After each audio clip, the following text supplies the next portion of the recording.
Graça e paz, meus irmãos, boa noite a todos.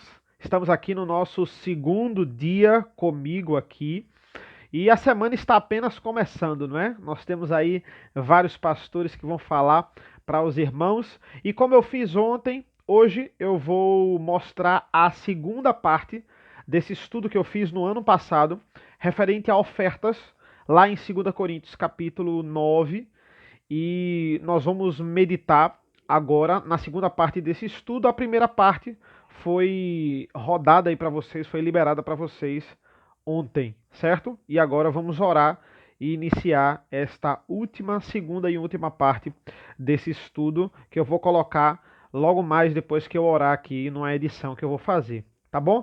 Deus abençoe e vamos orar.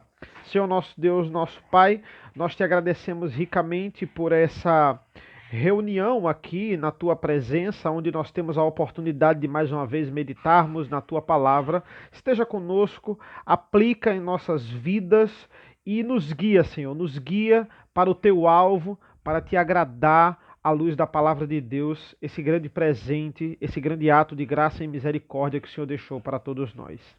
É isso que nós pedimos e agradecemos em nome do teu filho amado Jesus. Amém. Deus abençoe, meus irmãos.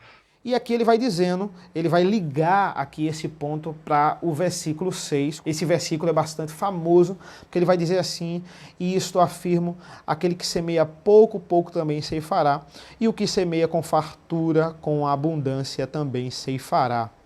Cada um contribua segundo tiver proposto no coração, não com tristeza ou por necessidade, porque Deus ama a quem dá com alegria. É interessante que esses versículos são usados muitos, né? Na hora da dedicação. No culto presbiteriano tem a hora da dedicação, que é a hora dos dízimos e ofertas, e geralmente se coloca esse versículo para falar dessa questão da dedicação, da generosidade. E é interessante esse versículo aqui, porque muitas pessoas da teologia da prosperidade usam o versículo 6 de forma errada. Eles usam o versículo 6 de forma equivocada, dizendo que assim, você pode barganhar com Deus, você pode exigir de Deus alguma coisa porque você deu à igreja ou você deu a Deus alguma coisa, como se ele precisasse de alguma coisa de nós. Quando ele diz assim: aquele que semeia pouco, pouco também ceifará, e o que semeia com fartura, com abundância também ceifará. Aquela teologia errada que diz que você pode dar tudo que você vai receber em dobro, você pode dar tudo que você vai receber mais, você não vai receber, não vai ter sofrimento na sua vida se você doar, doar e doar. E não é isso que o versículo está falando. O versículo está falando de um Deus abençoador, que ele é justo, um dos seus atributos é o atributo de justiça. Ele é justo, e um Deus justo, ele não vai abandonar os seus irmãos, principalmente quando os seus irmãos são generosos. Deus, ele vai ser generoso com aqueles que são generosos para com o seu reino, para com a sua igreja, porque isso é um atributo dele, é um atributo de justiça. Se você está sendo generoso, Deus também vai ser generoso com você. Então, se você semeia com fartura, é com fartura que você vai colher. Isso, isso faz parte de um atributo de Deus, certo? Então, isso pode ser, você vai ser recompensado de alguma forma, com fortalecimento, com bens, claro que Deus também nos abençoa com bens, com amadurecimento espiritual, certo? Com força para enfrentar os desafios da vida. Deus, ele não vai lhe abandonar. Deus, ele vai recompensar. Deus, de fato, é um Deus recompensador. Ele recompensa. Mas o problema não é o fato de que Deus é justo e é generoso com a gente quando a gente ajuda. O fato é a nossa motivação deturpada. Eu não posso também ajudar na igreja e trabalhar para Deus porque eu estou esperando a minha retribuição. Por quê? Porque Deus sonda os corações. A verdade é essa. Deus, ele sonda os corações. Então, Deus, ele está vendo se eu estou dando, querendo receber algo em troca, ou eu estou dando de coração, porque essa de fato é a minha obrigação, a obrigação de servir. Então, esse tem que ser o meu sentimento. Versículo 7, esse é o sentimento que eu devo ter. Cada um contribua segundo tiver proposto no coração, não com tristeza ou por necessidade, porque Deus ama a quem dá com alegria. Eu vou botar, gente, poucas vezes o versículo na tela, Eu vou botar só no começo, porque eu quero que você pegue a Bíblia. Eu quero que você veja que o que eu estou falando está na Bíblia. A minha versão que eu geralmente sempre vou usar é a Revista Atualizada, Almeida Revista Atualizada, se você tiver, melhor ainda, certo? Existem algumas expressões que são melhores na NVI, mas aí quando tiver eu digo, mas a melhor tradução para mim é a Almeida Revista Atualizada. Então, se você tiver, acompanhe comigo, abra a Bíblia junto comigo, certo? Tem gente que bota a referência na tela, nada contra, mas eu não vou fazer porque eu quero estimular você a abrir a palavra de Deus, até para você estar familiarizado com ela. Esse é um dos nossos objetivos aqui nesse canal. Então, voltando, no versículo 8, ele vai usar aqui, o versículo 8 ele introduz, mas especificamente o versículo 10, ele vai usar aqui Salmo 112, que tem muito a ver com essa linha de raciocínio que Paulo está falando aqui. Deus, versículo 8, pode fazer-vos abundar em toda graça, a fim de que, tendo sempre em tudo ampla suficiência, superabundez em toda boa obra. Versículo 9, como está escrito, distribuiu, deu aos pobres, e sua justiça permanece para sempre.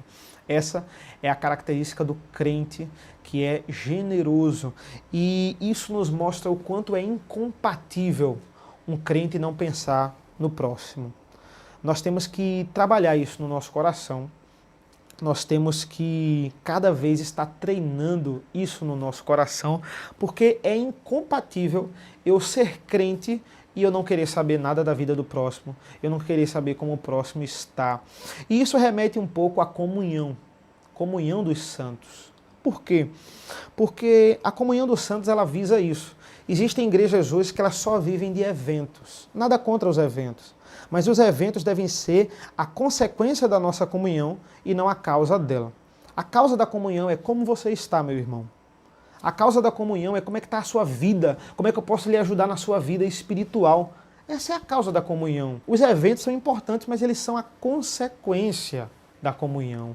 Ali você pode esparecer, você pode contar piadas, você pode descontrair. Esses momentos são maravilhosos, mas existe aquele momento que nós devemos acompanhar uns aos outros, certo?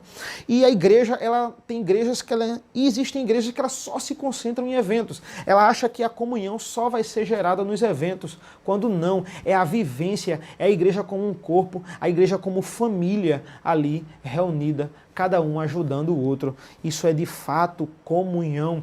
Então, a sua justiça, ela permanece para sempre. Essa é a característica do crente, é aquele homem que é e aquela mulher que é solidária. Versículo 10. Ora, aquele que dá semente ao que semeia e pão para alimento, também suprirá e aumentará a vossa sementeira e multiplicará os frutos da vossa justiça. Nós temos aqui referência a Isaías 55, versículo 10, e essa aqui é uma promessa de Deus. Deus, ele é justo.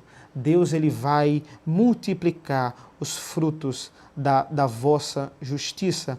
E veja, por quê? Porque quando você é generoso, Deus lhe abençoa e multiplica, e lhe dá cada vez mais capacidade. Quando Deus ele lhe abençoa com bens, existe uma finalidade para isso.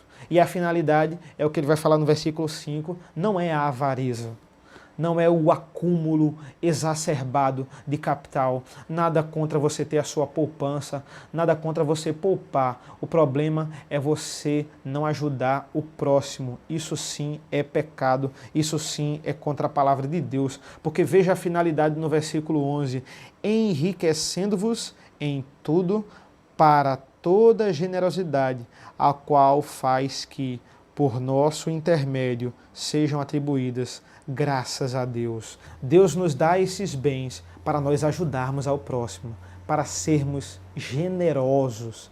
Essa é a finalidade com que Deus nos abençoa com bens.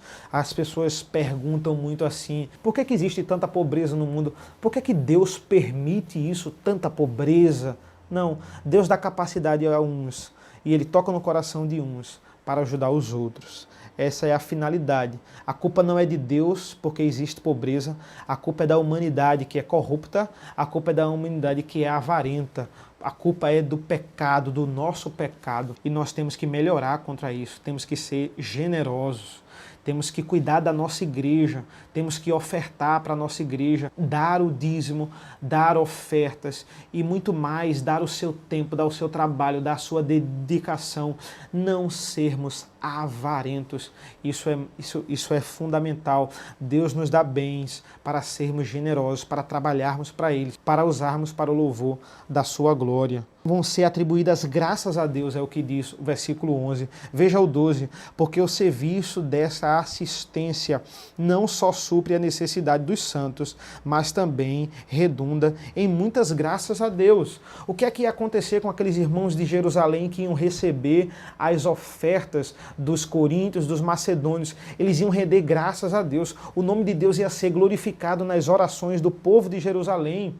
Por quê? Porque os irmãos do Coríntio, porque os irmãos da Macedônia, eles foram generosos. Essa é a finalidade, render sempre graças a Deus, a glória ser atribuída a Deus. Versículo 13, visto como na prova desta ministração glorificam a Deus pela obediência da vossa confissão quanto ao Evangelho de Cristo e pela liberalidade com que contribuís para eles e para todos, enquanto oram eles a vosso favor, com grande afeto, em virtude da superabundância da graça de Deus que há em vós, graças a Deus pelo seu dom inefável.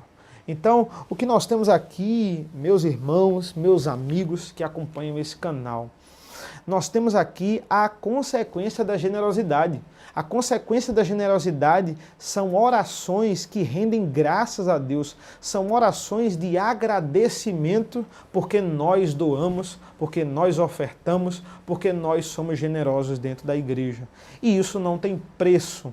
Isso aí é bênção de Deus. Imagina você ter a gratidão do próprio Deus porque você ajudou o próximo, porque você foi generoso, porque você honrou aquilo que você recebeu de Deus. Eu não estou aqui fazendo apelo para você ofertar, de forma nenhuma. É para que nós tenhamos a consciência de que devemos ser generosos e vamos dar conta de tudo aquilo que Deus nos deu e usamos ou não usamos para o louvor da sua glória. Tudo que temos, tudo que somos, vem de Deus e deve ser usado para a glória de Deus. Deus abençoe e até a próxima. Graça e paz. Amém.